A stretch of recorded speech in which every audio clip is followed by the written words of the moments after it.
Beaucoup d'argent, il a gagné combien? Il a fait de 0 à 1 million en un an. Wow, la vache. Et il a perdu en combien de temps tout ça? En gros, il a quasiment tout perdu et il s'est reconverti en coach sportif. Et comment il a tout perdu? Parce qu'il avait laissé en crypto ou parce qu'il a tout cramé?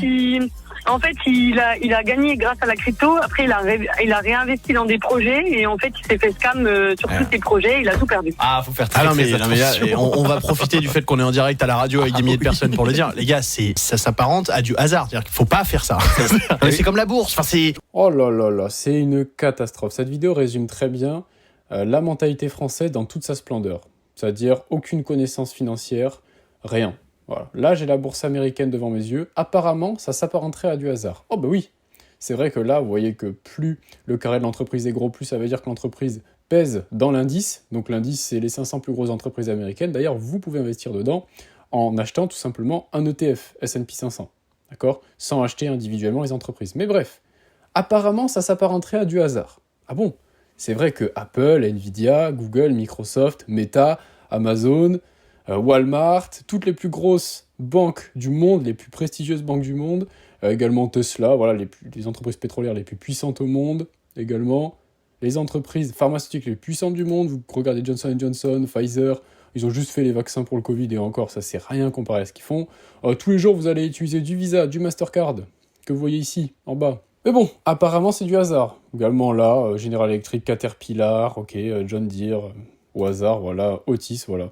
Si vous prenez des ascenseurs, normalement, 90% de chances que c'est un Otis. Mais bon, c'est du hasard. Vous voyez, 71 000 salariés. Tout ça, c'est du hasard. Vous regardez Walmart, ah bah oui, 2 millions de salariés, c'est du hasard. Là, vous avez... Je sais pas combien il y a de millions de salariés dans toutes ces entreprises-là, mais c'est... Ouais, du hasard. Du hasard. Bon, heureux de savoir que, également, PepsiCo, Coca-Cola, PepsiCo, c'est la deuxième plus grosse entreprise de l'agroalimentaire. Mais bon, c'est du hasard. Et d'ailleurs, en plus, il y a une incohérence avec la mentalité française, c'est qu'on entend tout le temps des « Ah oui, les actionnaires, ils se gavent, les actionnaires se gavent. Oh, les entreprises pétrolières comme ExxonMobil, elles tuent l'environnement pour se gaver. Génial, ok. Donc, à la fois, vous dites qu'en bourse, on se gave, ces entreprises qui se gavent, qui versent des dividendes énormes aux actionnaires, et à côté de ça, vous dites que c'est du hasard. À un moment donné, il s'agirait juste d'être cohérent. Alors, j'ai rien contre la personne qui a dit ça. D'ailleurs, je précise parce que c'est des dizaines de millions de Français ont un discours comme ça, j'ai absolument rien contre elle, attention, c'est pas du tout une attaque personnelle envers elle, justement, j'attaque la mentalité française, et j'attaque pas pour être méchant, c'est pour que les gens se réveillent. Est-ce que les Français pourraient se réveiller là-dessus ? Ce serait super, d'accord ? Pour préparer, par exemple, leur retraite, tout simplement. Là, on parle pas de devenir millionnaire en 6 jours, ok ? Il faut arrêter avec ça à un moment donné aussi. Ok, la bourse, c'est fait pour faire travailler son argent, pour faire fructifier son épargne, pour commencer à se construire des rentes sur le long terme. Ce graphique, c'est la bourse américaine. Là, vous voyez, tout à gauche, on est en 1974. En moyenne, elle va nous faire du 10% depuis 100 ans. C'est la moyenne de la bourse américaine. Ces derniers temps, d'ailleurs, on a largement dépassé les performances annuelles de 10%. C'est encore plus que ça, donc c'est largement plus que votre livret A qui rapportait il y a encore pas longtemps 0,5%, qui est en dessous de l'inflation, parce que c'est bien beau d'avoir un livret A même à 2%. Si l'inflation elle est supérieure à 2%, en fait, vous êtes quand même perdant. Vous êtes juste moins perdant que si vous le gardez en cash sur votre compte en banque. Mais par contre, oui, apparemment, c'est du hasard. Vous voyez, dis donc, j'ai rarement vu un casino aussi hasardeux. Waouh, la bourse, vraiment, du hasard. Ça n'arrête pas d'exploser en hausse. Vraiment du hasard. Ah bah oui. Et d'ailleurs, si la bourse américaine demain, elle tombe, si ça vaut 0 demain, ça va. Si vous n'avez pas investi, vous pensez pas que vous allez prendre tarif ? Vous allez prendre tarif également. Vous allez perdre votre emploi. Ah oui, ce sera la fin de l'économie mondiale. Vous allez perdre votre emploi. Donc tout ça, c'est corrélé. Également, il y a une incohérence dans le système de retraite. C'est assez marrant, parce que d'un côté, on dit que les actionnaires se gavent, et il faudrait encore plus les taxer. Génial, très bien. Donc ça veut dire qu'on avoue indirectement que la bourse marche très bien. Non. La bourse, ça marche pas.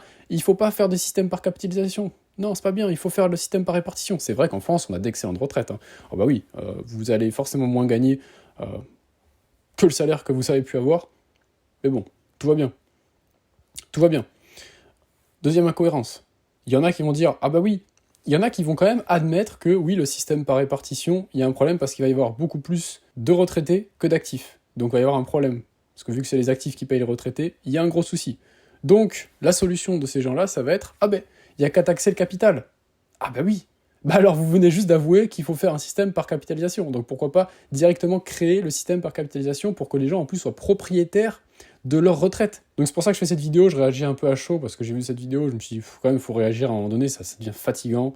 La bourse, c'est du hasard. Bah oui, forcément, si vous investissez dans des entreprises n'importe comment, sans rien regarder, comme ça à l'unité, sans acheter d'ETF, par exemple, S&P 500, en fait, on est quand même en train de nous dire qu'investir dans l'économie mondiale, parce que là, c'est même pas les 500 plus grosses boîtes américaines, ok.